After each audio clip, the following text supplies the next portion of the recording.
وہ اس پر شک کرنے کا تو سوچ بھی نہیں سکتا تھا۔ اگر تم نے ایسا کبھی کیا بھی تو تمہیں گنجا کر دوں گی، اس نے اپنی ٹون میں آتے اسے دھمکی دی۔ کب اظہار کر رہا ہے وہ نور سے اپنی محبت کا، ویسے بھی آخری سال ہے ہمارا یونیورسٹی میں، پتہ نہیں کہہ رہا تھا کہ جلد ہی کرے گا۔ تم مجھ سے کب اظہار کرو گی؟ میں تو دن میں کتنی دفعہ تم سے اظہار کرتا ہوں، اس نے شکوہ کیا۔ یہ سچ تھا کہ وہ دن میں کوئی 100 دفعہ اسے آئی لو یو کے میسیجز کرتا۔ اس کے ہر عمل سے اس کے لیے محبت دکھتی تھی، محبت تو وہ بھی کرتی تھی، لیکن اس نے آج تک اپنی زبان سے اس کا اس کے سامنے اظہار نہیں کیا تھا۔ بہت جلد جب میں پورے حق سے تمہاری زندگی میں شامل ہوں گی، یہ میری طرف سے تمہارے لیے نکاح کا تحفہ ہوگا۔ میں اس پل کا شدت سے انتظار کروں گا، اس نے شدت جذب سے کہا۔ وہ تو خوشی سے پھولے نہیں سما رہی تھی کہ ان کے گروپ میں سینئر کوئی اور نہیں بلکہ ماجد اور مصطفیٰ ہے۔ اپنی خوشی میں وہ یہ بھول گئی تھی کہ شمع کی جگہ ان کے گروپ میں کوئی اور لڑکی ہے۔ وہ لوگ اس وقت اپنے ڈپارٹمنٹ کی سیڑھیوں پر بیٹھے ہوئے تھے، ماجد اور مصطفیٰ بھی ان کے ساتھ ہی تھے۔ چونکہ اب انہیں مل کر کام کرنا تھا، اس لیے کسی نے بھی برا نہیں مانا۔ سر کو مجھ سے کیا دشمنی تھی کہ انہوں نے آپ سب کو ایک گروپ میں جبکہ مجھے کسی دوسرے گروپ میں ڈال دیا، اور وہ دینے کو تھی۔ ان تینوں کا پہلے سال سے ہی گروپ بنا ہوا تھا۔ اگر کبھی کسی اسائنمنٹ کے لیے کسی لڑکی کو شامل کرنا ہوتا تو وہ لوگ کر لیتی تھی، لیکن جو ہی اسائنمنٹ ختم اس کے بعد ان کا اس لڑکی سے کوئی واسطہ نہیں ہوتا تھا۔ اب کسی اور گروپ میں شامل ہو کر کام کرنا اسے مشکل لگ رہا تھا۔ کیوں نہ ہم اس لڑکی کے پاس جائے اور اسے ریکویسٹ کرے کہ وہ تمہارے والے گروپ میں چلی جائے اور تم ہمارے والے میں۔ نور نے اس کی رونی شکل دیکھ کر حل بتایا۔ آئیڈیا تو اچھا ہے، لیکن اگر وہ لڑکی نہیں مانی تو؟ اس نے اپنا خدشہ ظاہر کیا۔ یہ تو اب اس سے بات کر کے ہی پتہ چلے گا کہ وہ مانتی ہے کہ نہیں، ذکیہ نے اٹھتے ہوئے کہا۔ ہم لوگ تو جا رہے ہیں اس لڑکی سے بات کرنے، آپ لوگ تب تک کینٹین پر جا کر ہمارا ویٹ کریں، اور ہاں کچھ آرڈر بھی کر لینا۔ پیسے؟ ساجد نے فوراً کہا۔ اس نے اپنے منہ پر ہاتھ رکھا۔ اب آپ کے ہوتے ہوئے ہم اپنے اپنے کھانے کا بل دیتے ہوئے اچھے توڑی نہ لگیں گے، کیوں؟ نور اور شمع؟ ہاں، یہ تو تم نے سوانے سچ بات کہی، نور نے کہا۔ میں تو ہمیشہ سچ ہی بات کرتی ہوں، ہاں نہیں تو؟ ٹھیک ہے، آپ لوگ جائیے، ہم انتظار کریں گے آپ کا، مصطفیٰ نے نور کی طرف دیکھ کر کہا۔ وہ لوگ بھی ان کے ساتھ ہی اٹھ گئے۔ وہ لوگ کینٹین چلے گئے، جبکہ انہوں نے اس لڑکی کو ڈھونڈنے کے لیے گراؤنڈ کا رخ کیا۔ ان لوگوں نے بڑی مشکل سے اس لڑکی کو راضی کیا تھا۔ اب وہ لوگ خوشی خوشی کینٹین میں آ گئی۔ ان کے کہے کے مطابق وہ دونوں ان کا انتظار کر رہے تھے اور کھانا بھی ٹیبل پر تھا۔ مان گئی وہ لڑکی؟ ان کے بیٹھتے ہی مصطفیٰ نے پوچھا۔ جی مان ہی گئی، لیکن بڑی مشکل سے، اب صرف سر سے بات کرنی، پھر یہ ہمارے گروپ میں ہوگی۔ مان جائیں گے سر، تم ان سے بات کر لینا اور کہنا کہ وہ لڑکی بھی راضی ہے تو سر کچھ نہیں کہیں گے۔ نور کے کہنے پر ساجد نے جواب دیا تو ان تینوں نے سر ہلایا۔ ایک ہفتہ انہوں نے خوب محنت کر کے پروجیکٹ تیار کیا تھا۔ اس ایک ہفتے میں مصطفیٰ کی بھی ان سب سے اچھی دوستی ہو گئی تھی۔ پروجیکٹ پر سر نے ان کی محنت کو سراہا تھا۔ اب وہ لوگ سب اکٹھے ہی پائے جاتے تھے۔ مصطفیٰ بھی اسے ایک ہفتے میں جان گیا تھا۔ ماجد اور ذکیہ ایک دوسرے سے محبت کرتے ہیں۔ مصطفیٰ کی ان سے دوستی کو 3 ماہ ہو گئے تھے۔ اس عرصے میں اس نے کافی دفعہ خود میں ہمت پیدا کی کہ وہ نور کو پروپوز کر سکے، لیکن ہر دفعہ اسی ڈر سے کہ کہیں وہ اسے برا لڑکا سمجھ کر انکار ہی نہ کر دے، اس نے اسے ابھی تک اپنی فیلنگز کے بارے میں نہیں بتایا تھا۔ ماجد اور مصطفیٰ گراؤنڈ میں بیٹھے تھے۔ لڑکیوں کا لیکچر تھا، اس لیے وہ لوگ لیکچر لے رہی تھی۔ تم کب نور کو پروپوز کر رہے ہو؟ اب تو یہ ہمارا لاسٹ سیمیسٹر ہے۔ تمہیں کیسے پتا؟ اس نے کھوکھلا کر پوچھا۔ ذکیہ نے بتایا، اور کون بتائے گا؟ دیکھ ساجد، مجھے غلط مت سمجھنا، میں سچ میں نور سے محبت کرتا ہوں اور اس سے نکاح کرنا چاہتا ہوں۔ اسے ڈر تھا کہ کہیں وہ اسے غلط ہی نہ سمجھ لے۔ میں جانتا ہوں کہ تم اس سے محبت کرتے ہو، اور اس ڈر کو ختم کر دو کہ میں تمہیں غلط سمجھوں گا۔ اگر مجھے تم پر یقین نہ ہوتا تو کبھی بھی تمہیں ان سے نہ ملواتا اور نہ تمہاری ان سے دوستی ہونے دیتا۔ اور جب مجھے پتا چلا کہ تم نور سے محبت کرتے ہو تو میں تمہارے دانت توڑ دیتا، لیکن تب جب تم برے انسان ہوتے۔ مجھے امید ہے کہ تم نور کو ہمیشہ خوش رکھو گے۔ اس نے اس کے کندھے پر ہاتھ رکھا۔ تھینک یو سو مچ ماجد، اس نے اسے گلے لگایا۔ اب پیچھے ہٹ اور مجھے بتاؤ کہ کب تم پروپوز کر رہے ہو اسے۔ یار بہت دفعہ کہنے کی ہمت کی ہے، لیکن اس کے انکار کے ڈر سے پیچھے ہٹ جاتا ہوں۔ تو کیا تم اسے کبھی بتاؤ گے ہی نہیں؟ بتاؤں گا اسے انشاءاللہ، لیکن ابھی نہیں، فائنل ایگزامز کے بعد۔ اس نے سانس کھینچی۔ آج ویکنڈ تھا اور وہ لوگ نور کے گھر جمع تھے۔ مصطفیٰ نہیں تھا بس، ماجد کے بھائی اور بھابھی رپت بھی وہی تھی۔ ان سب کا پلان آج گھر میں ہی انجوائے کرنے کا تھا، جس میں انہوں نے سب سے پہلے باربیکیو اور پھر مووی دیکھنے کا پلان بنایا تھا، اس لیے وہ لوگ صبح سے ہی یہاں تھے اور رات بھی سب کا یہی رکنے کا پلان تھا۔ چونکہ سب کزنس تھے اس لیے زکیہ کے گھر والوں اور نور کے گھر والوں نے بھی اعتراض نہیں کیا۔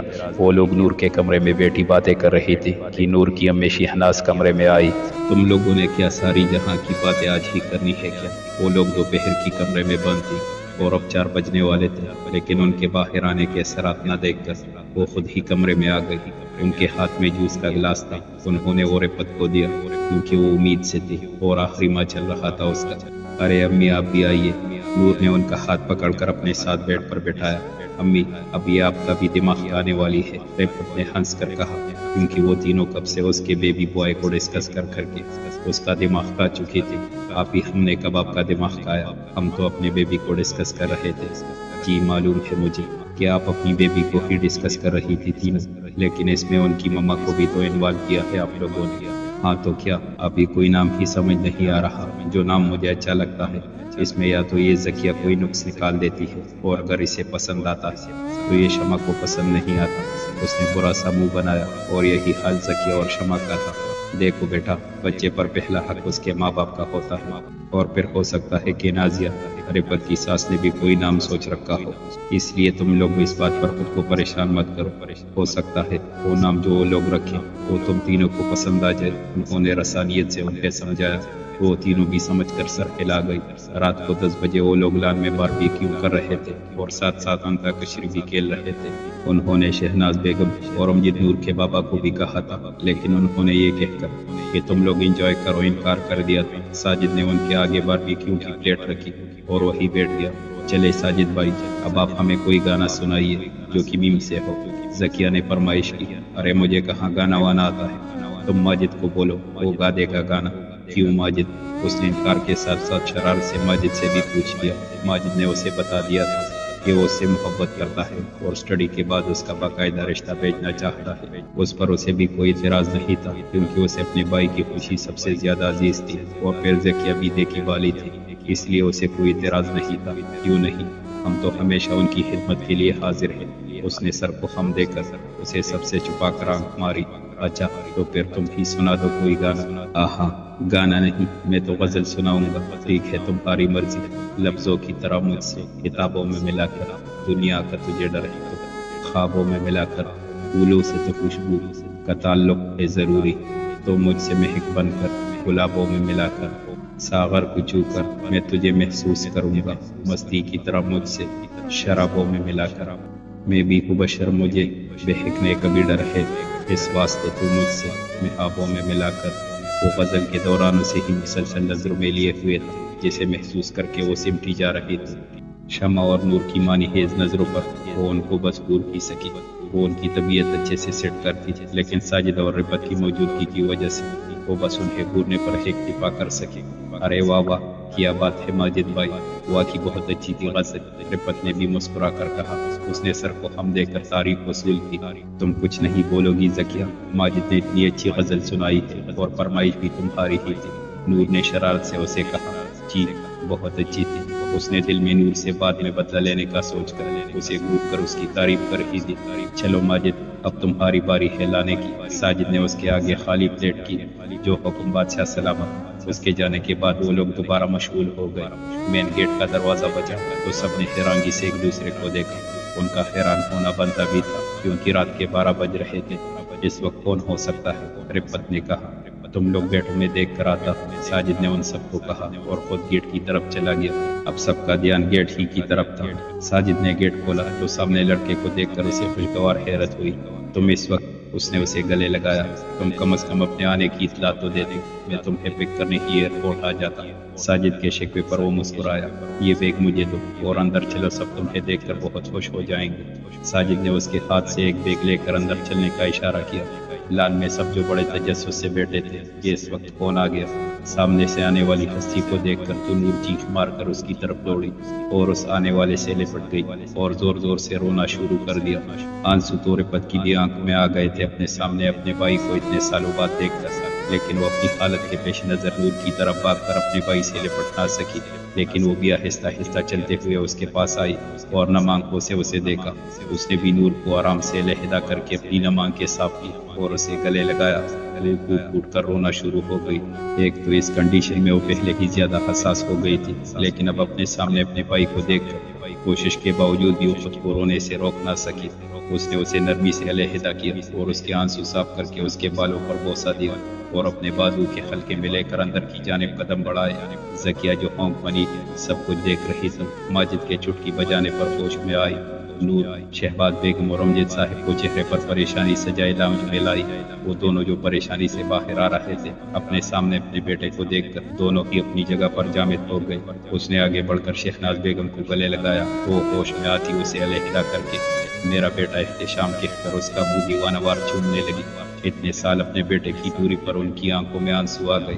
اس کی خود کی بھی آنکھیں نم تھی۔ وہ خود بھی تو پردیس میں ان کے بغیر کیسے رہا تھا، یہ صرف وہی جانتا تھا۔ اپنوں سے دور رہنا کہاں آسان ہوتا ہے۔ وہ پہلے ہی اپنی ماں کی آغوش میں آ جاتا، لیکن مجبوری کی وجہ سے اتنے سال ان سے دور رہا۔ ان کی آنکھیں صاف کر کے وہ امجد صاحب کے پاس گیا اور ان کو گلے لگایا۔ اتنے سالوں بعد اپنے بیٹے کے لمس کو پا کر انہوں نے بھی اپنی پکڑ مضبوط کی۔ یہ سب دیکھ کر ہر ایک کی آنکھیں نم ہوئی۔ اس کے بعد وہ ماجد سے ملا اور اس کا حال احوال دریافت کیا۔ اسے لے کر وہ صوفے پر بیٹھے اور دونوں میاں بیوی اپنی آنکھوں کی پیاس بجھانے لگی۔ بھیا آپ نے ہمیں بتایا کیوں نہیں؟ نور نے اس کے ساتھ بیٹھتے پوچھا۔ کیونکہ میں آپ سب لوگوں کو سرپرائز دینا چاہتا تھا، اور اگر میں آپ لوگوں کو بتا دیتا تو آپ لوگوں کے چہرے پر یہ خوشی کیسے دیکھتا جو مجھے اچانک دیکھ کر آپ لوگوں کے چہروں پر مجھے دیکھنے کو ملی ہے۔ اس نے اس کے سر پر چپت لگائی۔ بات کرتے کرتے اس کی نظر زکیہ پر گئی تو اس نے سوالیہ نظر نور کی طرف کی۔ وہ ماجد اور شمع کو تو پہچان گیا تھا، لیکن یہ لڑکی کون تھی؟ بھائی یہ سوریا پھوپھو کی بیٹی ہے زکیہ، یہ ہماری بیسٹ فرینڈ بھی ہے۔ آج ہم لوگ باربیکیو کر رہے تھے اس لیے یہ یہاں ہے اور آج رات یہی رکے گی۔ او اچھا، کیسی ہے آپ؟ اس نے اس سے پوچھا۔ جی الحمدللہ ٹھیک ہوں۔ چلو نور اب بھائی کی جان چھوڑو، تکا ہوا ہے وہ، اور تم لوگ بھی اب آرام کر لو، باقی کا پلان پھر کسی دن کر لینا۔ شہناز بیگم نے ٹائم دیکھا تو رات کے 2 بج رہے تھے۔ اتنے لمبے سفر کی وجہ سے احتشام بھی تکا تھا، اسی لیے انہوں نے سب کو آرام کرنے کا کہا تو وہ لوگ بھی جی کہہ کر اپنے اپنے کمرے میں چلے گئے۔ نور نے اپنی امی سے سن رکھا تھا کہ ان کا ایک بھائی بھی تھا، لیکن اس نے کبھی دیکھا نہیں تھا، اور پھر وہ رفت اور ساجد کی شادی پر بھی نہیں آیا تھا، اس لیے وہ پہچان نہیں پائی۔ چونکہ رات کو سبھی لیٹ سوئے تھے، اسی لیے سب کی صبح ہی دیر سے ہوئی تھی۔ آج کی صبح نے ایک اور محبت کو جنم دینا تھا۔ وہ دونوں 10 بجے کے قریب ناشتے کے لیے نیچے آئی۔ لاشعوری طور پر اس کی نظریں سیڑھیوں سے اترتی ان دونوں پر گئی تھی، لیکن یہ نظریں پلٹنے سے انکاری تھی۔ وہ اتنا خوبصورت کیسے ہو سکتا ہے؟ یہ سوچ تھی جو اس کے ذہن میں اس وقت تھی۔ وہ یک تک اسے ہی دیکھ رہا تھا، وہ جو فیروزی رنگ کے فراق میں ہم رنگ دوپٹہ لیے نور کے ساتھ کسی بات پر ہنستی نیچے آ رہی تھی کہ کسی کی نظروں کی تپش خود پر محسوس کر کے اس نے نظریں اٹھائی تو ماجد اسے دیکھ رہا تھا۔ وہ بے ساختہ مسکرا کر نظریں جھکا گئی۔ اس کے تو وہم میں بھی نہیں تھا کہ ماجد کے علاوہ بھی کوئی اسے پیار بھری نظروں سے دیکھ رہا ہے۔ میں تم دونوں کو اٹھانے گئی تھی، لیکن تم تینوں تو جیسے گدے گھوڑے بیچ کر سو رہی تھی۔ شمع پہلے ہی اٹھ چکی تھی۔ اوہو مما رات کو اتنے دیر سے سوئے اس لیے جاگے نہیں، ورنہ آپ تو جانتی ہے کہ میں آپ کی ایک آواز پر اٹھ جاتی ہوں۔ نور نے اٹھ کر ان کے گرد لاڈ سے بازو پھیلائے۔ ہاں میں تو تمہیں جیسے جانتی نہیں ہوں نا کہ تم کتنی فرمانبردار ہو، اور یہ بھی تم نے خوب کہی کہ میری ایک آواز پر اٹھ جاتی ہوں۔ میں تمہیں پہلے 100 دفعہ کوئی آواز دیتی ہوں، پھر بھی جب تم ٹس سے مس نہیں ہوتی تب جا کر تمہیں غصے سے آواز دیتی ہوں، جس پر تم ہر بار کی طرح ہڑبڑا کر اٹھتی ہو۔ ہاں تو مما مجھے آپ کی صرف وہی ایک آواز سنائی دیتی ہے، تو پھر وہ ایک آواز ہی ہوئی نا جس میں اٹھ جاتی تھی۔ اور مما یہ آپ یا کہاں ہے؟ نظر نہیں آ رہی۔ وہ جانتی تھی کہ اب اس کی کلاس شروع ہو جانی ہے مما سے سب کے سامنے، اور مما نے بھی کسی کا لحاظ کیے بغیر شروع ہو جانا ہے، اس لیے اس نے بات بدلنے میں ہی عافیت جانی۔ یہ جو تم نے اپنی جان چھڑوانے کے لیے بات بدلی ہے نا، خوب جانتی ہوں میں۔ اور رفت ساجد کے ساتھ ڈاکٹر کے پاس گئی، اللہ خیر خیریت سے وقت لائے۔ انہوں نے ان کے سامنے ناشتہ رکھتے کہا آمین۔ سب نے سچے دل سے آمین کہا۔ بھائی آپ اتنے سالوں بعد آئے ہیں تو کیا آپ ہمارے لیے کچھ نہیں لے کر آئے؟ اس نے اب رخ احتشام کی طرف کیا۔ نہیں مجھے یاد ہی نہیں رہا۔ کیا مطلب آپ کو یہ یاد نہیں رہا؟ کہ کچھ لے کر جانا ہے گھر والوں کے لیے؟ اس نے اپنی آنکھیں بڑی کر کے کہا نہیں۔ اچھا، اس کا موڈ آف ہو گیا تھا۔ تم نے منہ ہی لٹکا لیا، میں مذاق کر رہا تھا۔ یہ کیسے ہو سکتا ہے کہ میں تم لوگوں کے لیے کچھ نہ لاتا؟ اس نے اس کا منہ اپنی طرف کر کے کہا سچی آپ لائے ہو؟ اس نے خوشی سے پوچھا سچی مچی؟ پہلے تم ناشتہ کر لو پھر دکھاتا ہوں تمہیں۔ بہن بھائی کا پیار دیکھ کر زکیہ کے دل میں آیا کہ کاش اس کا بھی کوئی بھائی یا بہن ہوتی تو وہ بھی اسے اسی طرح لاڈ اٹھواتی اور ناراض ہوتی اور وہ اسے مناتا۔ اس نے نمی کو پیچھے دھکیلا اور ناشتہ کرنے لگی۔ نور نے جلدی جلدی ناشتہ کیا اور اب وہ صوفے پر بیٹھی احتشام کا انتظار کر رہی تھی جو اندر سے بیگ لینے گیا تھا۔ یہ لو، یہ تمہارے لیے۔ اس نے چاکلیٹس، ببل گم اور کاسمیٹک کا سامان اس کے حوالے کیا۔ Love you bye, love you too. یہ آپ کے لیے امی اور یہ بابا کے لیے۔ اس نے ایک خوبصورت سی شال انہیں دی۔ یہ آپ کے لیے شمع، مجھے پتہ نہیں تھا کہ آپ کو کیا پسند ہے، اس لیے میں جو نور کے لیے لایا وہی آپ کے لیے لے آیا۔ اس نے اس کا سامان اس کی طرف بڑھاتے ہوئے کہا شکریہ آپ کا۔ پھر اس نے ماجد کو اس کا سامان دیا اور ساجد اور ربت کا اور اس کے بچے کا سامان جو وہ باہر سے لایا تھا اپنے بانجے کے لیے وہ علیحدہ کر کے شہناز بیگم کو دیا۔ یہ آپ کے لیے زکیہ۔ اس نے برینڈڈ گھڑی جو وہ نور کے لیے لایا تھا اس کی طرف بڑھائی۔ وہ ہچکچائی، اسے سچویشن میں اپنا آپ مسفٹ لگ رہا تھا۔ اسے گفٹ لینا آکورڈ لگ رہا تھا جبکہ وہ اسے جانتی بھی نہیں تھی اور نہ ان کی فیملی کی ممبر تھی۔ اس نے ماجد کی طرف دیکھا اور اس کے اشارے پر شکریہ کہہ کر گھڑی لے لی۔ اچھا بھیا، اب میں کمرے میں جا کر سارا سامان دیکھ لوں۔ وہ زکیہ اور شمع کو لے کر کمرے میں چلی گئی۔ احتشام بھائی، اب آپ کے ڈاکومنٹس کیسے بن گئے؟ ماجد نے ان کے جانے کے بعد پوچھا۔ بس یار، بن ہی گئے بڑی مشکل سے، اتنی بھاگ دوڑ کے بعد اللہ نے مجھے کامیاب کر ہی دیا۔ اس نے گہری سانس لی۔ جو ہی میرے ڈاکومنٹس بنے میں فوراً گھر کے لیے روانہ ہو گیا۔ اس نے مسکرا کر کہا اب آپ آئے ہیں تو گھوڑی چڑھ کر ہی جائیے گا۔ اس نے شرارت سے کہا۔ اس کی نظروں کے سامنے ایک پری پیکر کا چہرہ آیا لیکن وہ سر جھٹک گیا۔ نہیں یار، ابھی میری عمر ہی کیا ہے؟ اس نے شرارت سے ہنس کر کہا۔ کچھ خدا کا خوف کرے بھائی، 30 کے ہونے والے ہیں آپ اور آپ کہہ رہے ہیں کہ ابھی آپ کی عمر ہی کیا ہے؟ اس کو تم چھوڑو بیٹا، اس کی اب میں شادی کروا کر ہی چھوڑوں گی۔ پہلے بھی میں نے اسے کہا تھا کہ جانے سے پہلے شادی نہیں تو منگنی کروا لو، لیکن اس لڑکے نے میری ایک نہیں سنی اور چلا گیا۔ اب تو میں اسے نہ تو باہر جانے دوں گی اور اس کی شادی بھی کرواؤں گی۔ وہ کچن میں تھی کہ احتشام کی ابھی عمر ہی کیا ہے کہنے پر سارا کام چھوڑ چھاڑ کر باہر آئی اور پھر اسے لتاڑا۔ ارے اماں، میں تو اس لیے کہہ رہا ہوں کہ آپ پھر بعد میں مجھ سے ہی کہیں گی کہ تمہاری بیوی نے مجھے یہ کہا تو کبھی پلا، لیکن میں آپ کو پہلے ہی کہہ رہا ہوں کہ بعد میں مجھ سے شکایت مت کیجیے گا، میں تب کسی کو کچھ نہیں کہوں گا۔ اس نے ہاتھ کھڑے کرتے ہوئے کہا تم بے فکر رہو، میں شکایت نہیں کروں گی تم سے، اور پھر وہ بھی تو میری بیٹی ہوگی۔ ٹھیک ہے، جیسی آپ کی مرضی۔ چلو پھر کل سے ہی رضیہ رشتہ کرانے والی کو کہتی ہوں کہ کوئی اچھا سا رشتہ دکھائے۔ ارے اماں، تھوڑے دن تو صبر کر لے، کل ہی تو آیا ہوں میں۔ اس نے ان کی جلد بازی کو دیکھتے کہا تو میں کون سا کل ہی تمہارا بیاہ کر رہی ہوں، ابھی تو لڑکی ڈھونڈنی ہے، پھر منگنی کریں گے، پھر شادی۔ انہوں نے اپنی پلاننگ بتائی تو ان کی پلاننگ پر وہ بے ساختہ ہنس دیا۔ دوپہر کا کھانا کھا کر ماجد زکیہ لوگ گھر چلے گئے تھے۔ رات کو سوتے وقت اسے شہناز بیگم کی شادی والی بات یاد آئی تو وہ چم سے اس کا چہرہ اس کی آنکھوں کے سامنے گھوم گیا۔ اس نے اپنا سر جھٹکا اور سونے کے لیے بیڈ پر لیٹ گیا۔ آنکھیں بند کرتے ہی پھر وہی چہرہ اس کے ذہن کے پردے پر لہرایا تو اس نے آنکھیں کھولی اور اپنی کیفیت پر حیران ہوا۔ بھلا ایک ہی ملاقات، ایک ہی نظر میں کسی سے کیسے محبت ہو سکتی ہے؟ کافی دیر اسموکنگ کرنے اور سوچنے کے بعد وہ اس نتیجے پر پہنچا کہ اسے محبت نہیں ہے بلکہ وہ صرف اٹریکٹ ہوا ہے۔ اس سوچ پر وہ مطمئن ہوتا سونے کے لیے لیٹ گیا۔ اب یہ تو وقت نے ہی بتانا تھا کہ یہ صرف وقتی اٹریکشن تھی یا پھر کچھ اور۔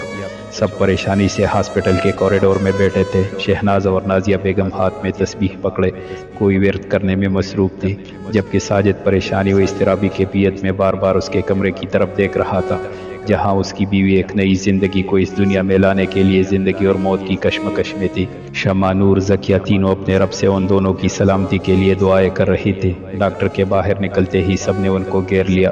آپ سب کو مبارک ہو، اللہ نے بیٹا دیا ہے آپ کو۔ ڈاکٹر نے انہیں خوشی کی نوید سنائی۔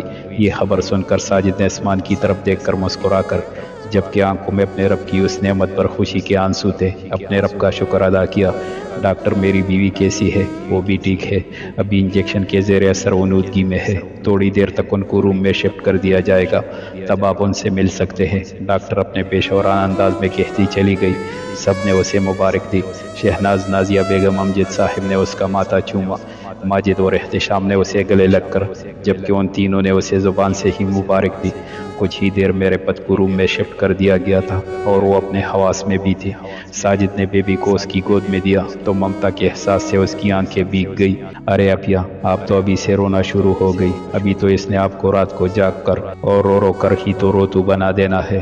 چل ہٹ پگلی، یہ تو احساس ہی ایسا ہوتا ہے کہ خود بخود ہی آنکھیں نم ہو جاتی ہے۔ شہناز بیگم نے اس کی پیشانی چومتے نور کو کہا، اب یہ ہمارا بیبی بوائے تو بہت پیارا ہے، اس کا نام بھی اسی کی طرح پیارا ہونا چاہیے۔ احتشام نے اس کے گال کو نرمی سے چومتے کہا، ہاں پیا بتائے نا کہ آپ نے اور ساجد بھائی نے کیا نام سوچا ہے اس گڈے کا؟ میں نے تو کوئی نہیں سوچا، اور اس کا نام ہماری زکیہ رکھے گی۔ میں اس کے کہنے پر اس نے اپنی طرف انگلی سے اشارہ کیا، ہاں تم رکھو گی اس کا نام، اور ساجد کا بھی یہی کہنا ہے۔ اس نے ساجد کی طرف دیکھ کر کہا، چلو اب زیادہ باؤ مت گاؤ اور نام بتاؤ جلدی سے۔ نور نے اس کو چپ دیکھ کر کہا۔ سب کی توجہ اس کی طرف ہی تھی، احتشام اور ماجد بھی اسے ہی دیکھ رہے تھے۔ کافی دیر بعد اس نے سوچ کر شہروز نام بتا دیا۔ بہت پیارا نام ہے، سب نے ہی اس نام کی تعریف کی۔